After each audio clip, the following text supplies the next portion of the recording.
ஐலி சிவா சீரியலில் என்ன நடக்க போகுதுன்னு பார்க்கலாம் வாங்க வீடியோக்குள்ளே போகலாம். சிவா என்னாச்சு ஏன் இப்படி வருத்தமாக உட்காந்துருக்கீங்கன்னு ஐலி வந்து கேட்குறாங்க. சிவா சொல்கிறாங்க, என் பெத்த அப்பா கண்ணு முன்னாடி இருக்கிறாங்க, இருந்தாலும் எல்லாருமே என்ன அனாதைன்னு சொல்கிறாங்களே ஐலி.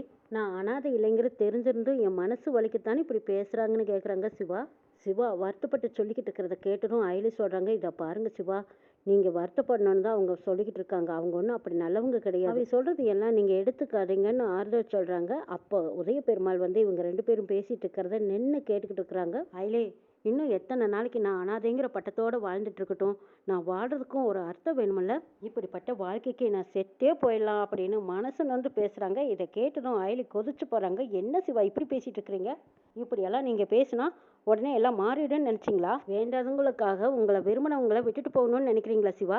இப்படியெல்லாம் நீங்கள் நினச்சா அந்த மாதிரி நான்லாம் எப்போவே செத்துருக்கணும் தெரியுமா? நான் படாத கஷ்டமா என்ன பேசாத பேச்சா? இங்கே பாருங்க சிவா, நம்மளை கேவலமாக பேசினவங்க முன்னாடி நம்ம வாழ்ந்து காட்டணும். இன்னைக்கு உங்களை வெறுத்தவங்க எல்லாரும் நாளைக்கு உங்களை தேடி வரணும். அப்போ நீங்கள் நினைக்கணும் சிவா, அவங்க உங்களுக்கு வேணுமா வேண்டாமான்னு நீங்கள் முடிவெடுக்கணும். இது எல்லாமே நான் சொல்கிறேன் கேளுங்க, கண்டிப்பாக நடக்குங்கிறாங்க ஐலே.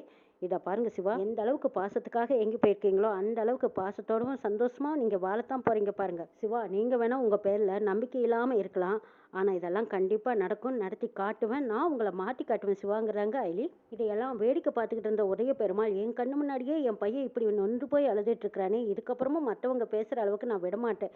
என் பையன் கஷ்டப்படுறத இனிமேல் நான் பார்த்துக்கிட்டு இருக்க மாட்டேன். எல்லாத்துக்கும் சேர்த்து இன்னைக்கு ஒரு முடிவு கட்டுறேன். நாளைக்கு கல்யாண நாள், அதுவுமா சிவா யாருங்கிறத எல்லார் முன்னாடியும் நான் சொல்லத்தான் போகிறேங்கிற முடிவோடு இருக்காங்க உதய பெருமாள். வர்மா பைரவியோட ஃபோட்டோவை பார்த்துட்டு, நீ தான் ஏடியா, நீ தான் ஏடின்னு தெரிஞ்சது ஏண்டா பிறந்தோன்னு நீ நினைப்ப பாரு அப்படின்னு சொல்லி ஒரு வெறித்தனமாக அவங்க ஃபோட்டோவை கிழிச்சிக்கிட்டு இருக்கிறாங்க. அடுத்த நாள் வீட்டில் டெக்கரேஷன் பண்ணிட்டு இருக்காங்க. இந்திராணி அவங்களுக்கு வேண்டியவங்களையெல்லாம் கூப்பிட்டு சந்தோஷமாக இன்வைட் பண்ணிட்டு இருக்காங்க. இங்கே கபிலனை கூப்பிட்டதும் கபிலன் ஓடி வந்து நிற்கிறாரு. என்னப்பா நீயும் சொல்ல வேண்டியவங்களுக்கு எல்லாத்துக்கும் சொல்லிட்டியாங்கிறாங்க. எனக்கு தெரிஞ்சு எல்லாத்தையும் நான் கூப்பிட்டேங்கன்னு சொல்கிறாங்க கபிலன். அங்கே பொண்ணு வராங்க. அண்ணா, அப்பாவோட 30வது வருஷத்து கல்யாண நாளுக்கே இவ்வளோ கிராண்டாக கொண்டாடுறீங்கல்ல, உங்கள் கல்யாண நாளும் வருதல்ல, உங்களுக்கு கல்யாணம் ஆகி 1 வருஷம் ஆயிடுச்சுல, இதே மாதிரி செய்வீங்களான்னு கேட்கும்போது, அப்போ நீ இந்த வீட்டில் இருந்தா தானே அப்படின்னு கேட்குறாங்க கபிலன். டே கபிலா, என்னடா ஏன்டா இப்படி கேட்குற அப்படின்னு இந்திராணி கேட்குறாங்க. ஆமாக்கா, இவளுக்கு கல்யாணம் வச்சு போயிடுவல்ல, அதனால தான்க்கா நான் சொன்னேங்கிறாங்க. இப்படியெல்லாம் சொல்லாதடாங்கிறாங்க இந்திராணி. எல்லாரும் ரெடி ஆயாச்சு, ரித்திகா எங்கேன்னு கேட்குறாங்க இந்திராணி. அம்மாவும் ரித்திகாவும் உள்ள ரெடி ஆகிட்டு இருந்தாங்கங்கிறாங்க. செல்வநாயகி மேக்கப் பண்ணிட்டு வந்து ரித்திகா எப்படி இருக்குன்னு கேட்குறாங்க. நீங்கள் ரொம்ப அழகாக இருக்கீங்க அத்தை, ஆனால் மற்றவங்க எல்லாரும் என்னை பார்த்து அழகாக இருக்கேன்னு சொல்லுவாங்க, ஆனால் மற்ற நாளெல்லாம் நான் அழகாக இல்லையா, இப்படி மேக்கப் பண்ணால் தான் அழகாக இருப்பேனா அப்படின்னு நான் நினைப்பேன். ஆனால் அதுக்கான அர்த்தம் இன்னைக்கு தான் புரிஞ்சுது. மற்ற நாளில் இருக்கிற முகத்துக்கும் சந்தோஷமாக மேக்கப் பண்ணி கொண்டாடுற நாளுக்கும் வித்தியாசம் இருக்குதுங்கிறாங்க ரித்திகா.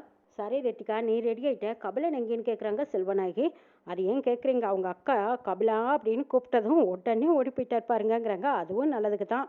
இன்னும் இந்திராணி கபிலன் மேலே அக்கறையோடு தானே இருக்கா, அதனால தானே கபிலனை மூச்சுக்கு மூச்சு கூப்பிட்டுட்டே இருக்கா, அதை நினச்சி பெருமைப்பட ரித்திகாங்கிறாங்க. அத்தை, நாங்கள் கிட்ட ஒரு கேள்வி கேட்குறேன். இந்திராணி அன்னிக்கிட்ட இந்த சொத்தோட பவர் மட்டும் அவங்கக்கிட்ட இல்லைன்னா அவங்களுக்கு உங்கள் மேலே மதிப்பும் மரியாதையும் ஒரு பாசமும் இருக்குமான்னு கேட்கும்போது செல்வநாயகி, அது எப்படி இருக்கும், அதெல்லாம் எனக்கு கொஞ்சம் கூட அவன் மேலே மதிப்பும் இருக்காது, அவன் மேலே பாசமும் இருக்காதுங்கிறாங்க. அதை கேட்டு ரித்திகா சிரிக்கிறாங்க. சரி, அதெல்லாம் இருக்கட்டும். ஐலி, அதாவது உங்கள் அக்கா என்ன பண்ணுறான்னு கேட்கும்போது, என்னங்கத்த நான் சிரிக்கிறது உங்களுக்கு பிடிக்கலையா, அவளை போய் எங்கள் அக்கான்னு சொல்கிறீங்கிறாங்க. சரி சரி விடு விடு, அந்த அனாதை பயலும் அந்த ஐலியை என்ன செய்கிறாங்க, இன்னும் காணாம வந்துட்டாங்களான்னு கேட்குறாங்க. ரித்திகா, அது எப்படி வருவாங்க, நேற்று நைட்டு நடந்த சம்பவம் அப்படி, அதிலிருந்து அவங்க மீண்டு வரவே முடியாது. மறுபடியும் இதே மாதிரி கூடிய சீக்கிரம் அப்படி ஒரு சம்பவம் பண்ணுறதுக்குன்னு நானும் காத்திருக்கேன். அந்த மாதிரி ஒரு தடவை செஞ்சோன்னு வச்சுக்கோ, திரும்ப அவங்க இந்த வீட்டில் இருக்கவே மாட்டாங்க. இங்கேருந்து வெளியே துரத்துறதுக்கு இது ஒரு நல்ல சான்ஸுங்கிறாங்க செல்வநாயகி. இதை கேட்டதும் ரித்திகாவும் கெக்க பக்கன்னு சிரிச்சுக்கிட்டு இருக்கிறாங்க. உதய பெருமாளும் ரெடியாகி வந்துட்டாங்க. வந்ததும் கண்ணாடிக்கு முன்னாடி நின்று, இன்னைக்கு யாரெல்லாம் என் பையனை அனாதைன்னு சொன்னாங்களோ அவங்க முன்னாடியே என் பையனை என் மகன்னு சொல்ல போகிறேன். அனாதைன்னு சொன்னவங்களோட மூக்கு அறுவடை போகுது. இன்னைக்கு என் பையனுக்கு என் பையன்னு சொல்லி அவனுக்கு ஒரு அங்கீகாரம் கொடுக்க போகிறேன்னு உதய பெருமாள் தனக்கு தானே ஒரு தைரியமாக பேசிக்கிட்டு இருக்கிறாங்க. குடும்பத்தை 2 பண்ண கும்மாளம் போட்டுக்கிட்டு ரித்திகாவோட அம்மா அத்தையும் வந்திருக்காங்க, கூடவே பாட்டியும் வந்திருக்காங்க. பாட்டிக்கு இவங்க பண்ணுற கூத்தெல்லாம் தெரியாது, ஆனாலும் அவங்க ஐலி மேலே இருக்கிற பாசத்தில் வந்ததும் ஐலியை தான் அவங்க கண்ணு தேடுது. ஆமாம், ஐலி எங்கே அப்படின்னு கேட்குறாங்க. அப்போ இந்திராணி சொல்கிறாங்க, இன்னும் சிவாவும் ஐலியும் ரெடியாக வரல போல இருக்கு, ரூமில் தான் இருக்காங்க பாட்டிங்கிறாங்க. அப்படியா, சரி நான் வரட்டுன்னு பார்த்துக்கிறேங்கிறாங்க. இங்கே ரித்திகாவை கூட்டிக்கிட்டு செல்வநாயகியும் செல்லம்மா ஜமுனா இவங்க 3 பேரும் தனியாக போய் நின்று பேச போயிட்டாங்க. ஒரே பெருமாள் வந்ததும் இவங்க எல்லாத்துக்கும் வணக்கம் சொல்லிட்டு, இன்னும் ஐலியும் சிவாவையும் காணான்னு எதிர்பார்த்துட்டு இருக்காங்க. இங்க சிவா ரொம்ப சோகமா உட்காந்துருக்கிறத பார்த்துட்டு அயலி வந்து, "என்ன சிவா என்னாச்சு? ஏன் இப்படி சோகமா உட்காந்துருக்கீங்க? நீங்களும் கிளம்புங்கங்கிறாங்க." "இல்ல அயலி, நான் எங்கேயும் வரல. நான் சிவன் கோயிலுக்கு போயிட்டு வரலான்னு இருக்கேன் அயலி. எனக்கு மனசு சரியில்லைங்கிறாங்க." இதை கேட்ட அயலி, "சரி, எப்பவும் அம்மன் கோயிலுக்கு போவோம். இன்னைக்கு என்ன புதுசா சிவன் கோயிலுக்கு போறேன்னு சொல்றீங்கங்கிறாங்க." "எனக்கு சிவன் கோயிலுக்கு போலான்னு தோணுது. நான் போயிட்டு வந்துடுறேங்கிறாங்க." "சரி சிவா, நீங்க போறதுக்கு முன்னாடி விஜயகுமார் சாருக்கு ஃபோன் பண்ணி எங்களால இன்னைக்கு அங்க வர முடியாதுன்னு சொல்லிட்டு பைரவி இன்னைக்கு வர சொல்றேன்னு சொல்லிட்டு வந்துருங்க. அவங்களுக்கும் ஒரு சப்போர்ட்டா இருக்குமில்லன்னு." அயலி சொல்றாங்க. இதை கேட்ட சிவா, "ஆமா அயலி, நான் பைரவி கிட்ட பார்த்து பேசி அனுப்பிச்சு வச்சுட்டு வந்துடுறேங்கிறாங்க." சரி போயிட்டு வாங்கன்ட்டு அனுப்புறாங்க அயலி. அயலி சிவாவை நினைச்சு கஷ்டப்பட்டு நிக்கும்போது அப்போ உதய பெருமாள் வர்றாங்க. வந்ததும் அயலியை கூப்பிட்டு, "அயலி, சிவாவை எங்கேன்னு வந்து கேட்குறாங்க." "இப்பதான் கோயிலுக்கு போனாருங்கிறாங்க." "எந்த கோயிலுக்குன்னு கேட்குறாங்க உதய பெருமாள்." "அவர் எப்பவும் போற அம்மன் கோயிலை விட்டுட்டு இன்னைக்கு சிவன் கோயிலுக்கு போயிருக்காங்கங்கிறாங்க." அப்போ உதய பெருமாள், "ஆமா, அவங்க அம்மாவுக்கு சிவன்னா ரொம்ப பிடிக்கும். அவங்க அம்மா மாதிரியே சிவன் கோயில் தான் பிடிக்கும் போல இருக்குதுன்னு சொல்றாங்க." "என்ன மாமா சொன்னீங்கங்கிறாங்க." "இல்ல, நான் மனசுல பட்டதை சொன்னேங்கிறாங்க." "சரி, நேத்து அப்படி நடந்திருக்க கூடாது." அப்படின்னு உதய பெருமாள் பழச பேசும்போது அயலி சொல்றாங்க, "இதை பாருங்க மாமா, பழச மறந்துட்டு நான் இப்போ ஃபங்க்ஷன்ல கலந்துக்கலான்னு இருக்கேன். நேற்று நடந்ததை விட்டுருங்கங்கிறாங்க அயலி. அயலி, பட்ட அவமானத்தை மறக்கக்கூடாது. அந்த அவமானத்துக்கு இன்னைக்கு நான் சரியான பதிலடி கொடுக்கலான்னு இருக்கேங்கிறாங்க உதய பெருமாள். எல்லாத்துக்கும் ஒத்த வார்த்தையில, "சிவா என்னோட பையன்னு எல்லாத்துக்கிட்டையும் உண்மையை சொல்ல போறேங்கிறாங்க." இதை கேட்டதும் அயலிக்கு அவ்வளவு சந்தோஷமா இருக்குது. "நான் தான் சிவாவோட அப்பா, இந்த உதய பெருமாளோட பையன் தான் சிவான்னு எல்லார்ட்டும் முன்னாடியும் நான் சொல்ல போறேங்கிறாங்க. என் பொண்டாட்டி சங்கரிக்கும் எனக்கும் பிறந்த என்னோட ரத்தம் சிவா, என் பையன் அப்படின்னு எல்லார் முன்னாடியும் இன்னைக்கு உண்மையை உடைக்க போறேங்கிறாங்க." இது கேட்ட அயலி நம்பவே இல்லை. "என்ன மாமா சொல்றீங்க? நீங்க உண்மையை தான் சொல்ல போறீங்களாங்கிறாங்க." "ஆமா அயலி, இன்னும் நம்பலையா? இன்னைக்கு சத்தியமா எல்லார் முன்னாடியும் இந்த கல்யாண நாள் அதுவுமா சங்கரி என் பொண்டாட்டி, சிவா என்னோட பையன்னு சொல்ல போறேங்கிறாங்க." "யாராரோ என் பையனை அனாதைன்னு சொல்றாங்க. அவன் ஏன் அனாதைப்பட்ட வாங்கணும்? பெத்த அப்பா நான் இருக்கா அயலி.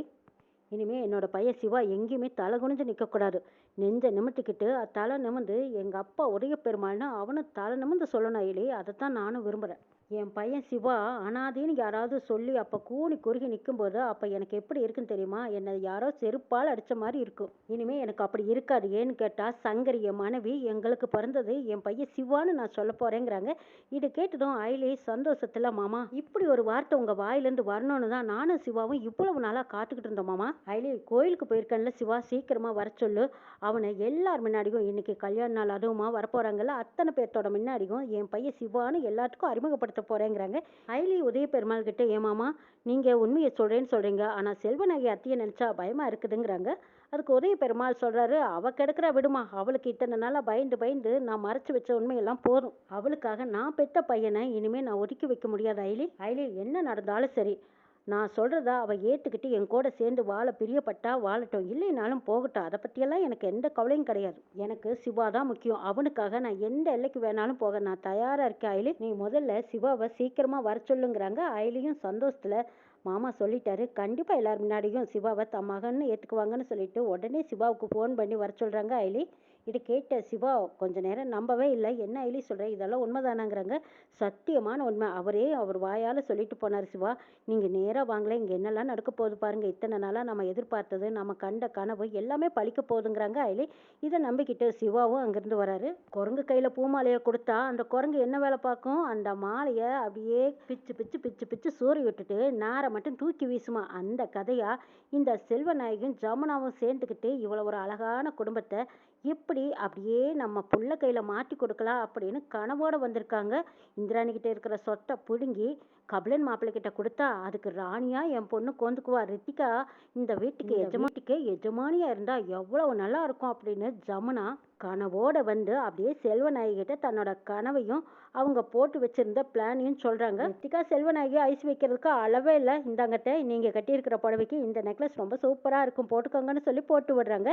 இதை பார்த்து செல்வநாயகி சொல்றாங்க, "இங்க பாரு ரித்திகா, எனக்கு ஒன்றும் கல்யாணம் கிடையாது. கல்யாண நாள் தான், அதுவும் 30வது வருஷம். அதுக்கு எதுக்கு ரித்திகா இவ்வளவு அலங்காரம்னு செல்வநாயகி கேட்குறாங்க. "அட போங்கத்தை, இன்னைக்கு வந்திருக்கிறவங்களுக்கு மத்தியில நீங்க நிற்கும்போது நீங்க தான் ரொம்ப அழகா இருக்கணுங்கிறாங்க ரித்திகா. கூடவே ஜால்ரா தட்டுறதுக்கு ஜமுனாவும் செல்லம்மாவும் வந்தது. அடடா, என்னது கல்யாணத்தன்னைக்கு கூட இப்படி இருந்திருக்க மாட்டீங்க சமந்தி.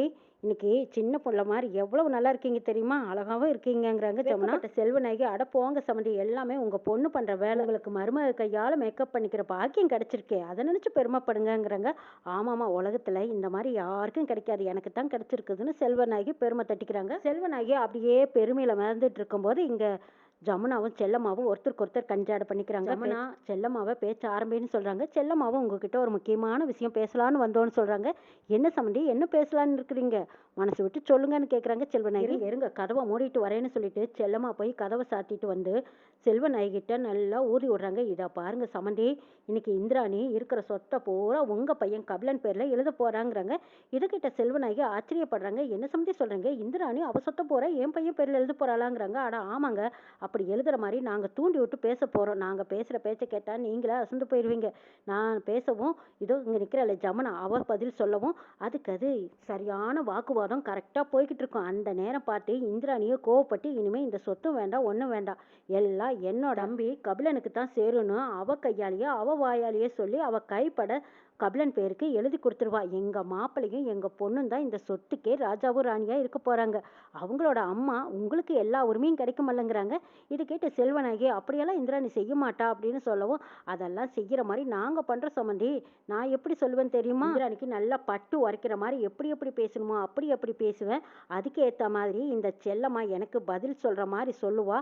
அந்த பதிலையும் கேள்வியும் கேட்டு கேட்டு இந்திராணியை குழம்பி போய் இதுக்கப்புறமா இந்த சொத்து நமக்கு வேணுமா, வேண்டாம் வேண்டாம், எல்லாம் கபிலன் பேர்லயே இருக்கட்டும்னு போதுமடா சாமின்னு சொல்லி அவளே அவ கைப்பட எழுதி கொடுப்பா. பாருங்களேன், இன்னைக்கு கல்யாண நாள், அதுவும் உங்களுக்கு எல்லா சொத்தும் உங்களுக்கே வந்து சேரப்போகுதுன்னு செல்லம்மாவும் ஜமுனாவும் ஆசையை காட்ட அங்க செல்வநாயகி தற்பெருமையில வேற அப்படியே தந்தனத்தான் போட்டுக்கிட்டு இருக்கிறாங்க. அழகுன்னு வேற சொல்லிட்டாங்களா, அதனால எட்டாத தூரத்துல ஆகாயத்துல பறந்துகிட்டு வேற இருக்கிறாங்க செல்வநாயகி. சமந்தி என்ன சொல்றீங்க? நாங்க சொல்றதெல்லாம் உங்களுக்கும் பிடிச்சிருக்கா? இப்படி சொன்னா போதுமா அப்படின்னு எல்லாம் கேட்கும்போது அப்பதான் நினைவு திரும்பின செல்வநாயகி, சமந்தி நீங்க இந்த மாதிரி எங்க இந்திராணி கிட்ட இருந்து சொத்தை வாங்கி கொடுத்தீங்கன்னா இன்னும் நல்லா இருக்குங்கிறாங்க. எம்எல்ஏ வீட்டு ஃபங்க்ஷனுக்கு வந்திருக்கிறவங்க அத்தனை பேரும் எல்லாருமே வேடிக்கை பார்க்குற மாதிரி செல்லம்மாவும் ஜமுனாவும் தானானே தன்னானே போட்டு கும்மி அடிச்சு தாளம் போட போறாங்க.